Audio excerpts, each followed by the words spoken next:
Markets have had a good week this week on the basis that the Bank of Japan and Fed have delivered. So the Bank of Japan have moved to implicit forward guidance on the 10-year JGB. They've also committed to getting inflation above 2% and not lowering that short-term policy rate, which is damaging the banking system.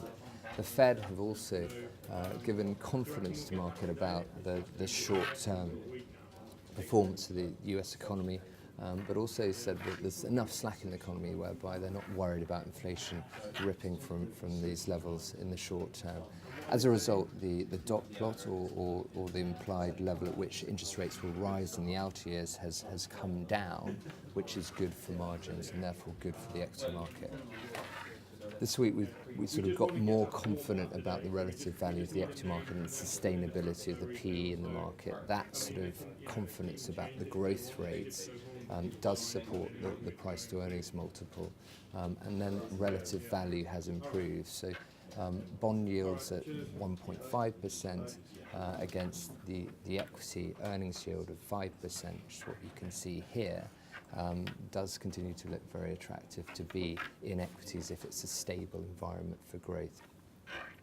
And what we're getting as an equity holder in the United States is a 2% dividend yield and 2.3% buyback of that 5% earnings yield. So 4.3% of that is coming back to shareholders, as opposed to what we'd be getting in the Treasury yield is 1.5%. Looking at the week ahead, we've got Wolseley reporting on Tuesday, Nike reporting on Tuesday. We've got Accenture and Pepsi reporting on Thursday. Just looking at Nike, because this has derated recently because of concerns about Adidas and Under Armour starting to improve their performance. We look at this and this movement from a PE of around 27 to a PE of 23 at the moment. This is current PE rather than forward. As a good short-term opportunity into a stock where we think that they can compound earnings growth at around 15% for an extended period of time.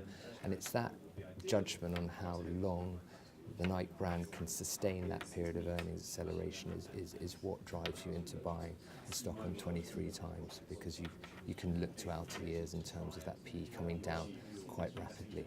So that's it from me. Thanks for listening.